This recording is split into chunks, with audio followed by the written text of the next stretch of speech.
Cashflow Diary Podcast, episode 199. Welcome to yet another exciting episode of the CashFlow Diary Podcast, the podcast that teaches you insider tips, tactics, and strategies for creating leverage streams of cash flow into your life. Learn from top-performing entrepreneurs, business owners, investors, and thought leaders from across the globe as they share their secrets to success. Like what you learn on this and other CashFlow Diary podcast episodes? Go to learninvestingnow.com and sign up to receive powerful tips and information that will help you succeed as an entrepreneur and investor. Now, here's your host, investor, entrepreneur, business owner, educator, speaker, author, and master facilitator of Robert Kiyosaki's cash flow game, Jay Massey. Hey guys, how you doing out there? Glad that you are listening today, and it's just going to be you and me. That's who it's going to be today. It's going to be you and you and me. One of those two, you knew what I'm talking about. No guest. I just got some things that I want to share. Make sure that we document here at the Cashflow Diary all the things that go through whatever it takes to make all the great stuff happen. And as you guys know, if you've ever listened to episode number 1, this started out as a project to be able to document, specifically for my children was the idea, so that they would know, they would have a clue of how I thought if something should happen to me, they would have the details, the understanding of what it is that they would need to know and or do in order to be able to have success and build cash flow and assets, etc. And then it wasn't until a friend said, hey, I bet you adults would be interested in that information too, that we began to do this in a more public fashion. And hey, well, here we are.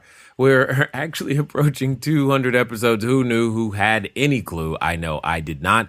I didn't know you were interested. Didn't know you would listen. Didn't know that you would star, rate, and review. We'll call that a hint. We didn't know that you would star, rate, and review the podcast, and you guys would get so much out of it. However, I'm glad that you have. I'm glad that you do. And I'm hoping that you get more out of this episode as well.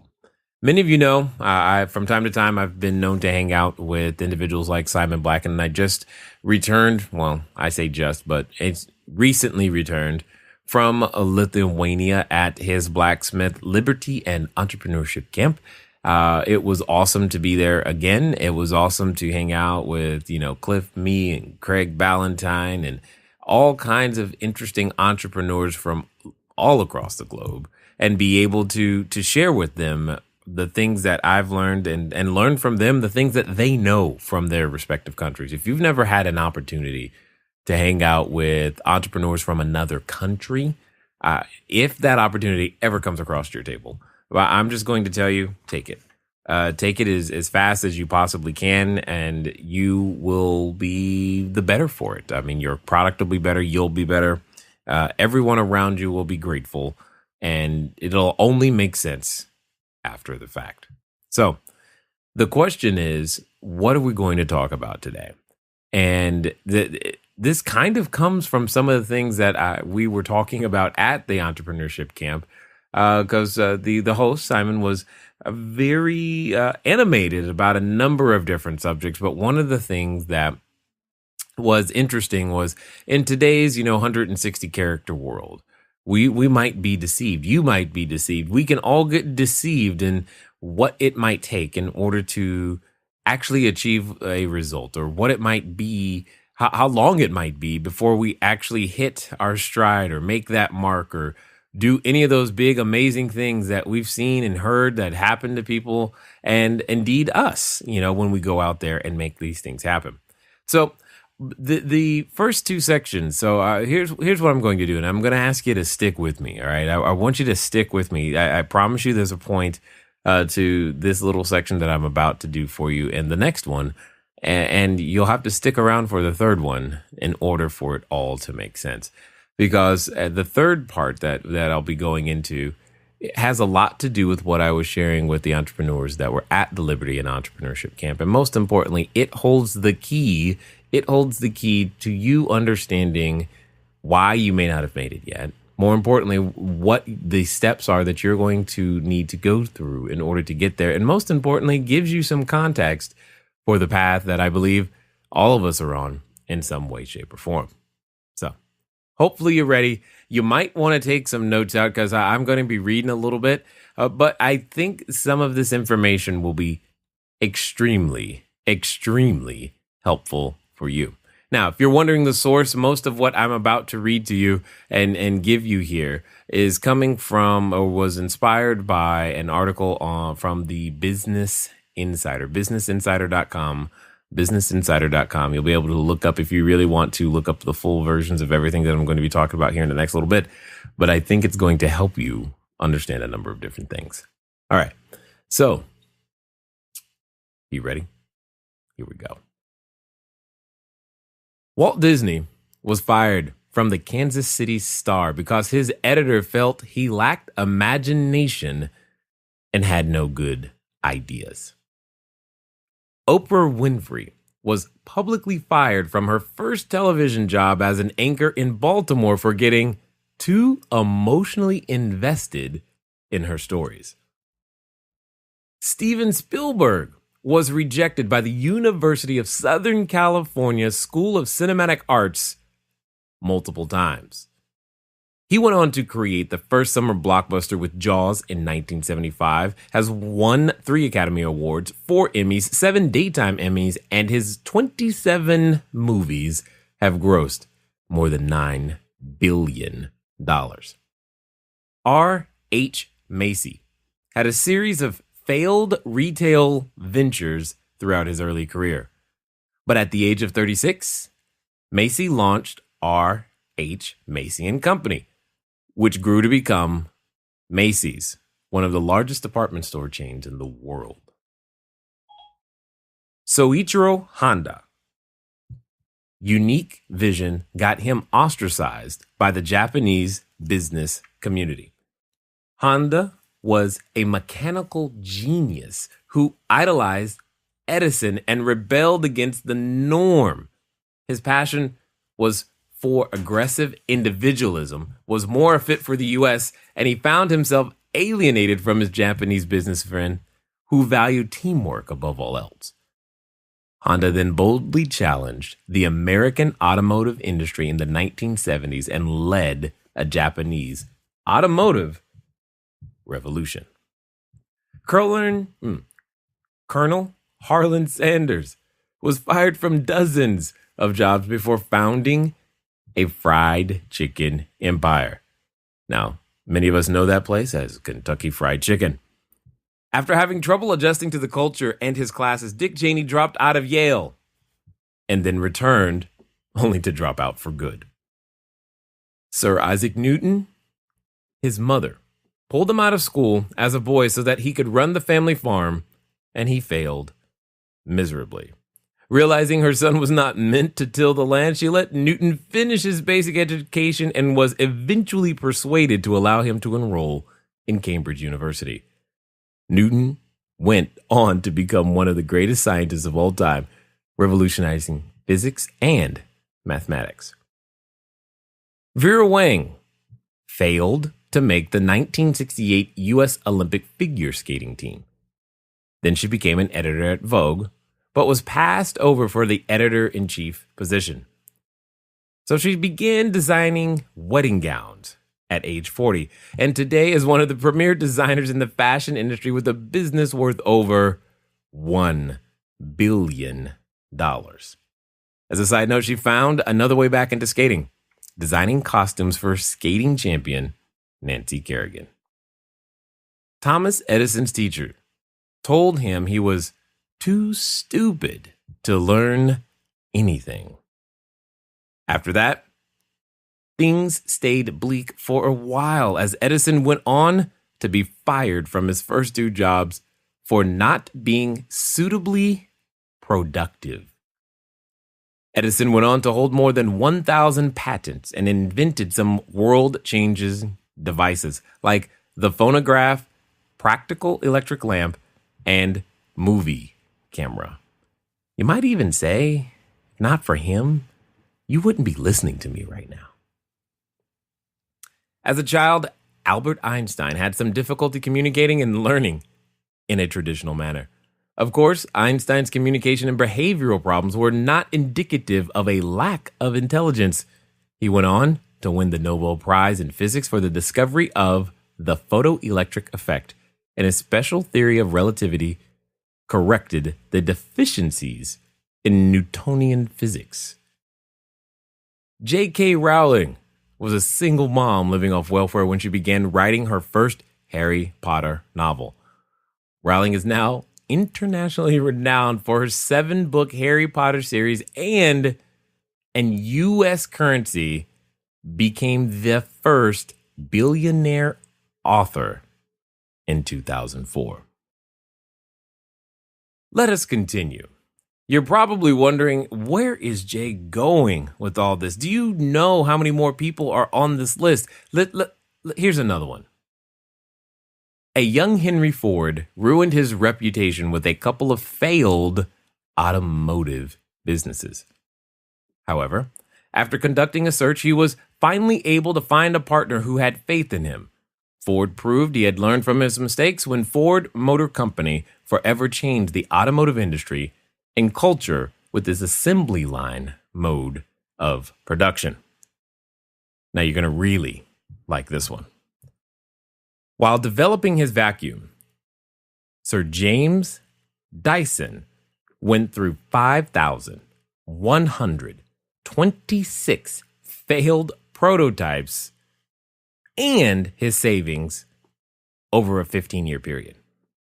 But the 5,127th prototype worked, and the Dyson brand name became the best-selling bagless vacuum brand in the United States. He is now worth an estimated $4.9 billion, according to Forbes. Stephen King grew so frustrated over his attempt to write the novel Carrie that he threw away the entire early draft. King's wife Tabitha found the manuscript in the trash and took it out. Carrie became a hit and launched his career. King's novels have since sold over 350 million copies. Lady Gaga got dropped by her record label, Island Def Jam, after 3 months. Upon receiving the news, she cried so hard she couldn't talk. Now, Stefani Germanotta is a pop icon, the winner of 6 Grammy Awards and a Songwriters Hall of Fame award. She's a regular on Billboard's Artist of the Year list and is known for her activism and is worth $59 million, according to Forbes. Ang Lee failed Taiwan's college entrance exams twice. Then he tried to go to acting school, but his English wasn't good enough.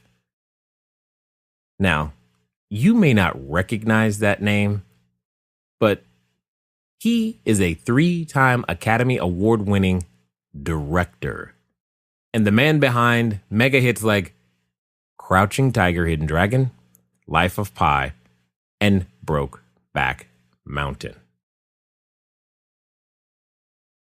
All of those individuals have a lot in common with you and I as you continue on this journey. But there's a few more that I want to share with you as well. Just some thoughts. Microsoft founder Bill Gates. Before he's the Bill Gates that we know today, he served as a congressional page. Actor Christopher Walken started his performance career as a lion tamer. Amy Poehler, she scooped ice cream. Media mogul, philanthropist, and former mayor of New York City, Michael Bloomberg, was a parking lot attendant. Apple founder Steve Jobs talked his way into a job at Hewlett-Packard. Former Boeing CEO Jim McNerney was a cattle rancher. Yahoo CEO Marissa Mayer was a grocery store cashier. Goldman Sachs CEO Lloyd Blankfein peddled soda in the stands of Yankee Stadium. Netflix CEO Reed Hastings sold vacuum cleaners door to door. Former Secretary of State Madeleine Albright sold bras. That's right, bras. Amazon founder Jeff Bezos castrated bulls and ran a summer camp. Hopefully not at the same time. My point is thus. Often we ask ourselves, why haven't I made it yet? How come so-and-so got lucky and I'm better than them and I haven't, aren't I better than them?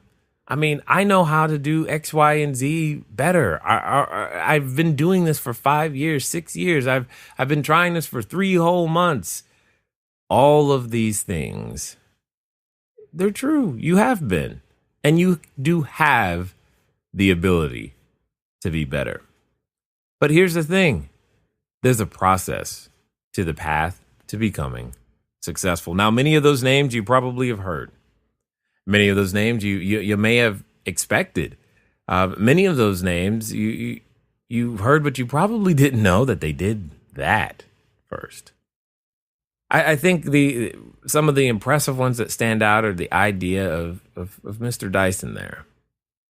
How many times, and I'm just going to ask, 5,127 times, that's a lot of trying the same thing.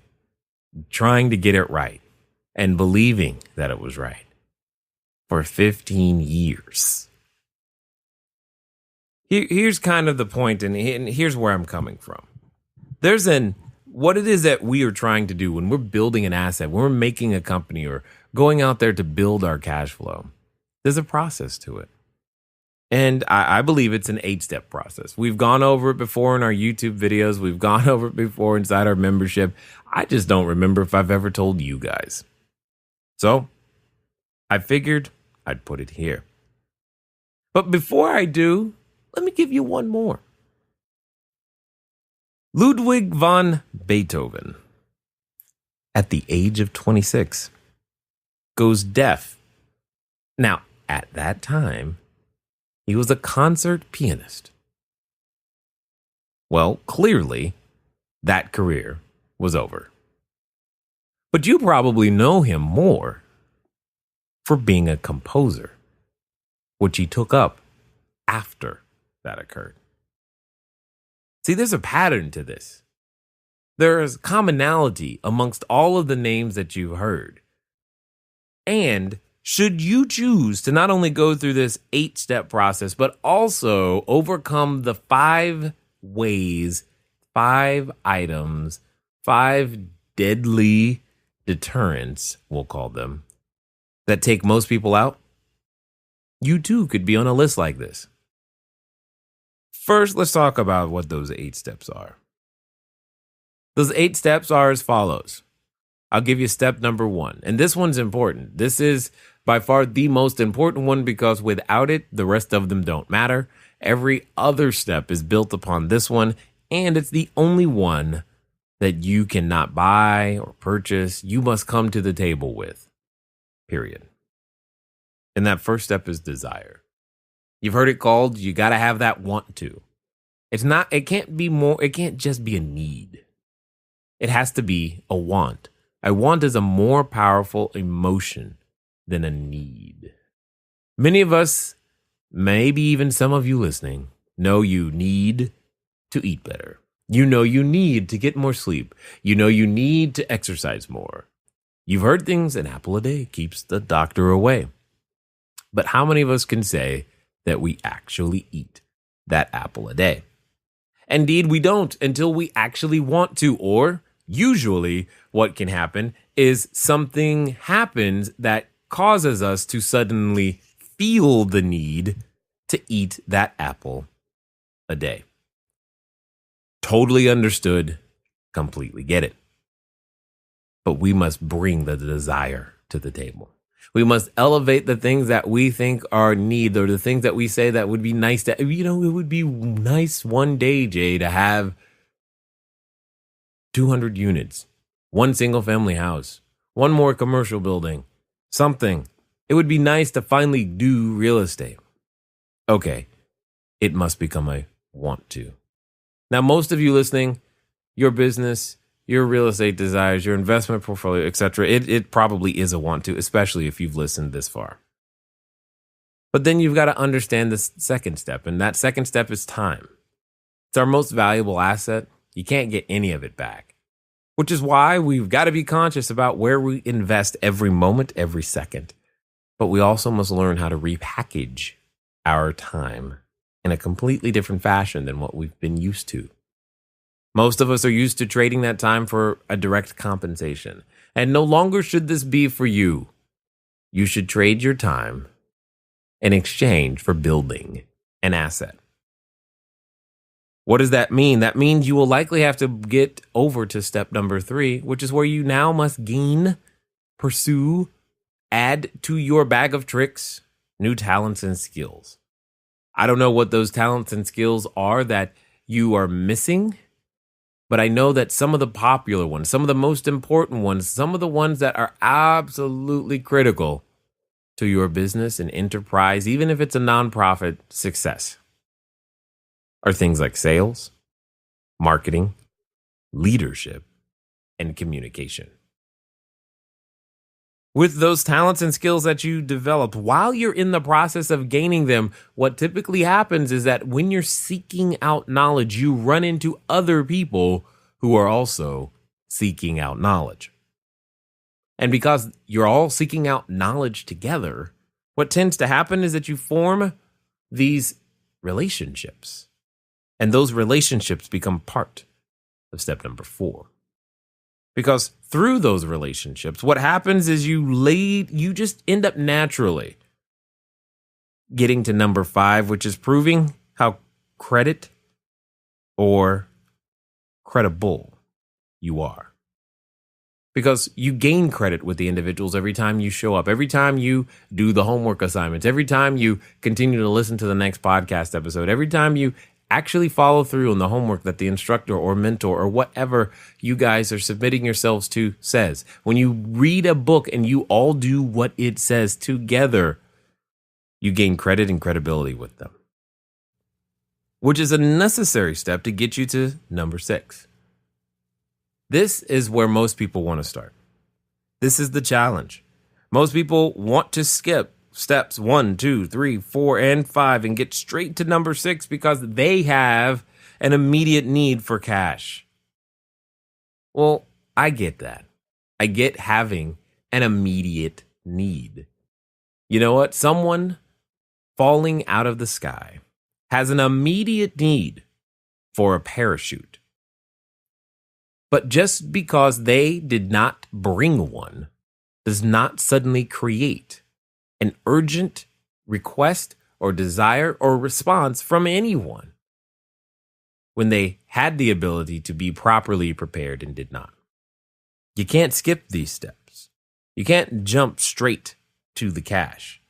Now, you can learn how to go through those steps and take these relationships, these new customers of yours, these new vendors and partners and or what have you, through these steps quickly. That is true. It's a process we call accelerated relationship building. You can do that. However, you can't skip the sequence. Because once you get to the cash step, what happens here is you must remember this rule. You must give more in use value than you take in cash value.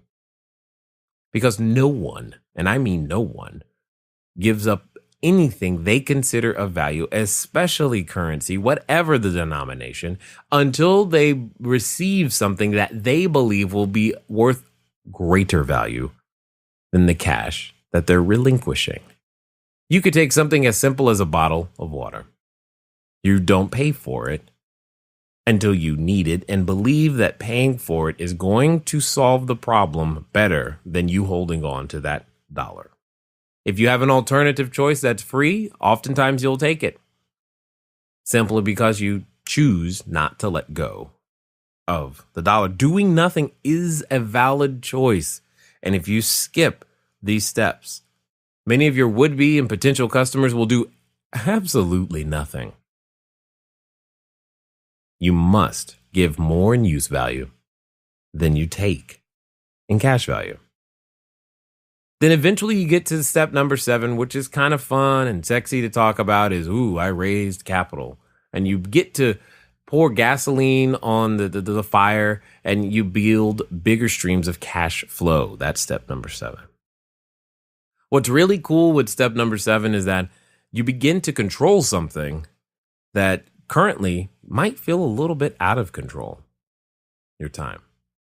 Because when you know that you can lay your head down, whether you're on vacation, on an airplane, hanging out in Lithuania, or if you're just playing with your kids on any given morning, you know that there's a potential out there for you to gain a new customer, earn some more income, some more revenue, create more jobs, clean, safe, affordable housing, simply because you have a system that works without you physically turning the wheel, which is pretty cool.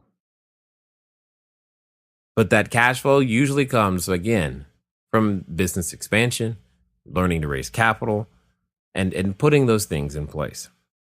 And then you get to finally step number 8, which is typically where a lot of us, this is really what we're after. I think in a lot of ways, we're looking for a way to be significant. We want to matter. And there's absolutely nothing wrong with that.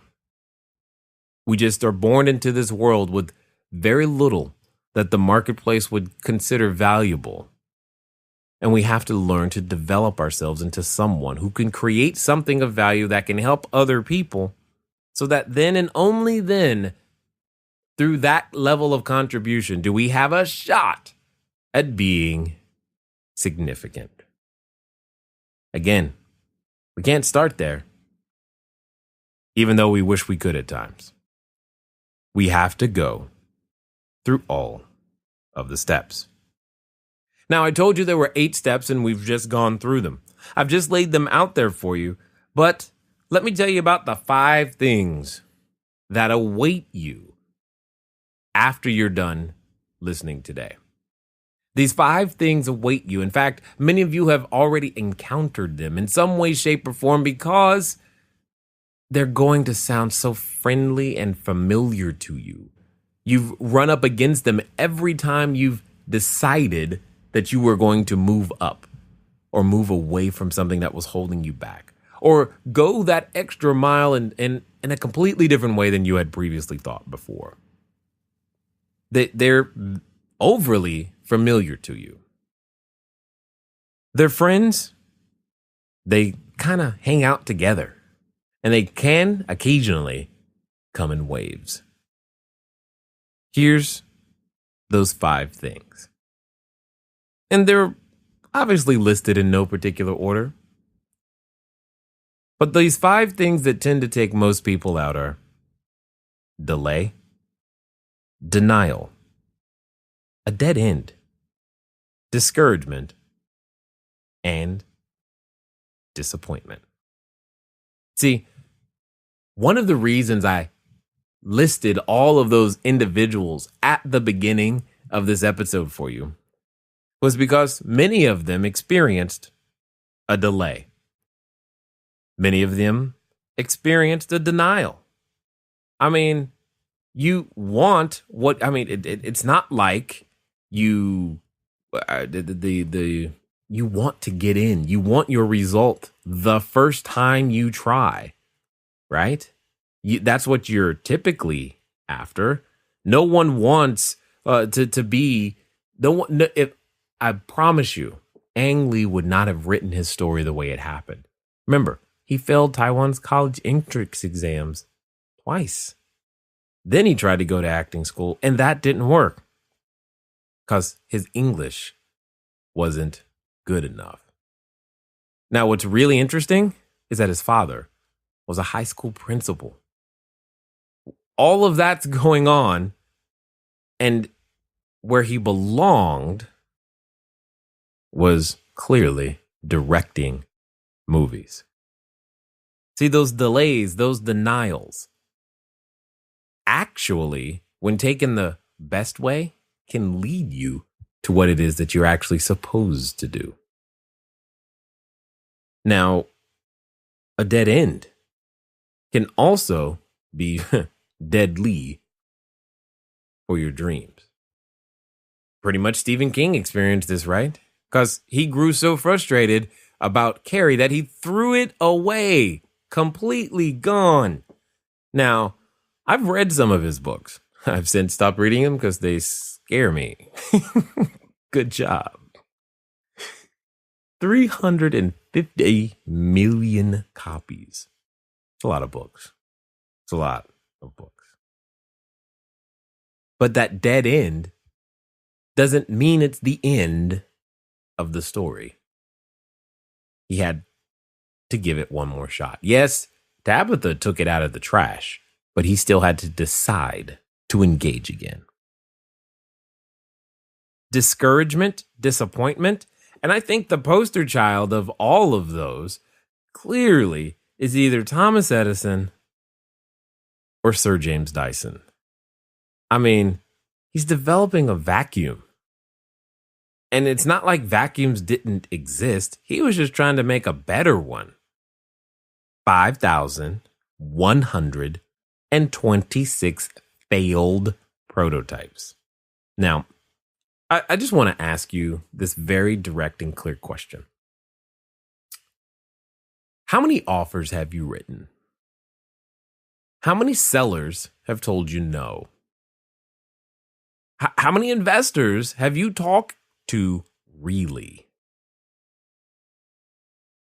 How many times have you actually knocked on a door? How many leads have you really called? How long have you spent and invested in that idea? Because see, Sir James Dyson, he spent 15 years. That's 15 Christmases. That's 15 times seeing the family and them going, hey, how's that vacuum thing going? 5,126 failed prototypes. When do you decide to quit? I find it interesting. But yet many of us would want the results worth an estimated $4.9 billion. Wow. Very few of us would say, no, I don't want that. Yeah, you might do something different with it than what he would. But very few of us would say we couldn't find a way to intelligently use that, or we don't want it in some way, shape, or form. But would you be willing to fail 5,126 times? If I could guarantee you on your 5,127th try that it would work, how quickly would you actually attack it? I don't know. I'm just grateful it didn't take 5,126 offers to get the first one accepted. I'm just grateful it didn't take that many investors to get the first one. I'm grateful it didn't take that many days to really get the first deal. 15 years? That would be an incredibly long time. But I bet you if we asked him if it was worth it, he would say yes. I bet you he learned a few things. Most importantly, some of the things that I've learned between delays, denials, dead ends, discouragement, and disappointment is that it forces me to ask the question, do I really want this? So I ask you, do you really want this?